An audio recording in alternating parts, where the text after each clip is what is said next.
Cambiamos de tema y nos metemos dentro del contexto de una semana que hemos tenido, la verdad, una nube tóxica que nos impidió ver lo que tenemos que ver en la Argentina, como es qué está pasando con la economía, la inflación. Se habla de más de 6 puntos nuevamente de inflación en agosto. La economía ha quedado prácticamente de lado en estos días, ¿no? Está haciendo algún tipo de recorte Sergio Massa, lo está haciendo sobre áreas que no recortan, digamos, el gasto político de ninguna manera. Estamos hablando de salud, de educación. Parece que viajamos el 6 de septiembre a pedir más fondos al Fondo Monetario para calzar el Banco Central, que es una suerte de... no se sabe qué va a pasar. Para eso vamos a hablar con el economista Eugenio María, quien tenemos en estos momentos del otro lado de la línea. ¿Qué tal, María? Ponce de León lo saluda. ¿Cómo va? Muy buenos días, todo bien, ¿y ustedes? Bien, bien. Bueno, ¿qué va a venir de inflación en agosto? Vamos a empezar por ahí, ¿qué es lo que más preocupa a la gente? Bueno, para agosto vamos a tener una desaceleración respecto a julio, pero nos vamos a mantener en niveles de inflación realmente muy elevados, ¿no? Nuestra medición que hacemos desde la Fundación Libertad y Progreso, para las primeras 3 semanas de agosto nos da una inflación de 5,8%, con lo cual el mes cerraría en torno a 6,2% de inflación, o sea, volveríamos a superar el 6% mensual, y esta sería la tercera inflación mensual más alta de toda la administración Fernández. Tendríamos el 7,4% de julio, que es el récord de los últimos más de 30 años.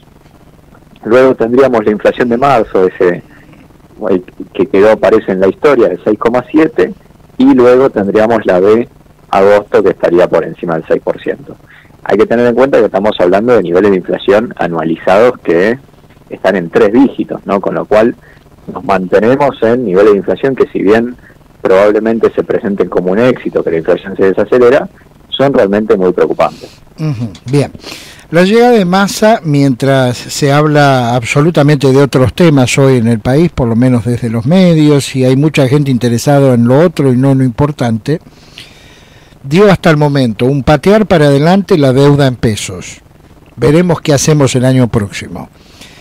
Y comenzó con algunos recortes en lo que hace al presupuesto, que no existe, del 2022 porque no ha sido aprobado, en áreas muy sensibles.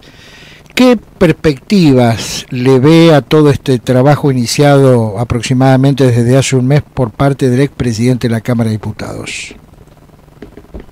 Bueno, a ver, efectivamente hay un gran esfuerzo en patear el problema hacia adelante, ¿sí?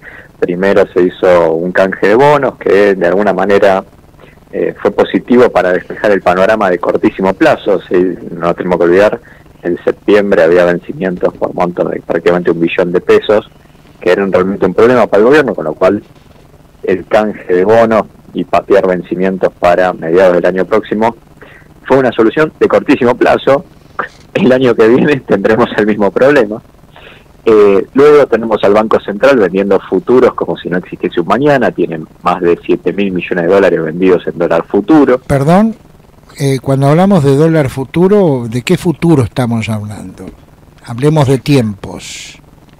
Bueno, estamos hablando, la mayor parte de los contratos son en periodos cortos, de menos de 3 meses, ¿no? ¿Y de dónde vamos a sacar los 7.000 millones de dólares? Bueno, es que, ¿cómo funciona el contrato de dólar futuro? El Banco Central le está diciendo, mira, yo te vendo este contrato de dólar futuro y te lo pago si el tipo de cambio oficial se devalúa, ¿sí? Más que un determinado número que depende de los diferentes contratos que se fueron haciendo. Entonces, básicamente el Banco Central lo que está haciendo es, dado que no tiene dólares para intervenir en el mercado prácticamente, interviene calmando al mercado, vendiendo el dólar a futuro. Entonces dice, mira, acá te vendo, quédate tranquilo que yo no voy a devaluar, y que si devalúo te voy a pagar una millonada. Es decir, hay empresas y personas físicas importantes que están comprando el dólar al precio que nadie consigue. Bueno, están comprando un contrato que dice que eventualmente el Banco Central, si supera un determinado umbral, te va a vender los dólares de ese umbral, ¿sí? Y lo que se le está jugando el Banco Central es que efectivamente no va a devaluar y entonces todas esas cosas no van a terminar ocurriendo. Bien. Ahora, y la nómina de compradores no se puede acceder a esos nombres, ¿no? No, en su momento el Banco Central había hecho esas cosas extrañas de informar quiénes compraban y quiénes no, pero en realidad cuestiones de secreto fiscal y de confidencialidad de información deberían prevenir de que esas cosas no circulen. Es decir, están comprando dólares a futuro a 137 pesos y algo, con, digamos, la promesa legal, por supuesto, de que si hay diferencias, el Estado, es decir, todos nosotros le damos la plata.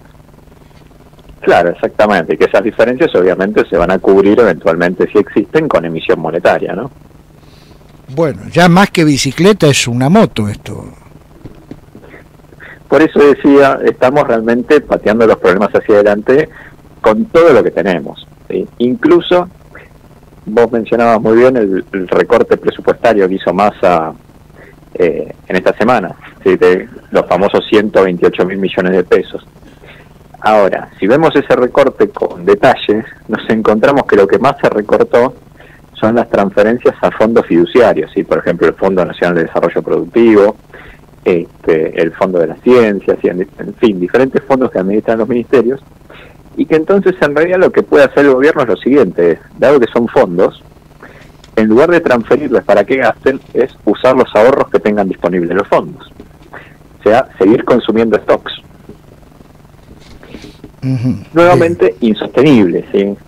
Pero bueno, sirve para pasar los próximos meses a expensas del futuro. Correcto, es decir que a mediano plazo no estamos haciendo nada.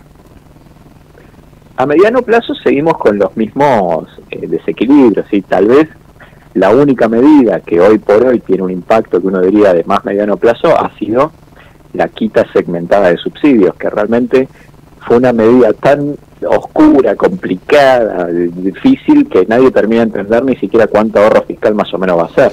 Bien. Por último, ¿qué expectativas le despierta el viaje de Sergio Massa a los Estados Unidos el próximo 6 de septiembre?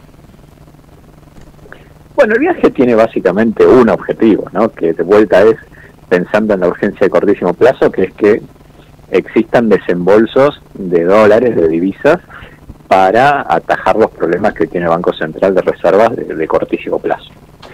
Dicho eso, la realidad es que imaginémonos que efectivamente va a Massa y consigue su objetivo y consigue dólares.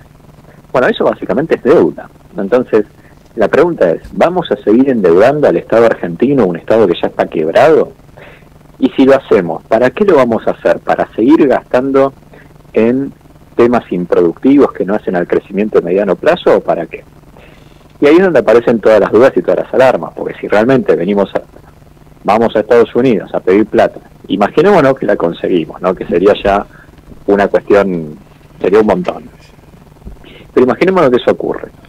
Si seguimos usando la deuda para financiar gasto corriente improductivo, vamos a tener los problemas que hoy tenemos, pero potenciados, porque encima vamos a estar más endeudados. ¿Sí? Está claro. Estamos escuchando al economista Eugenio Marí. Marí, gracias, que tenga una buena jornada, un buen fin de semana por delante. Por favor, muchas gracias a ustedes.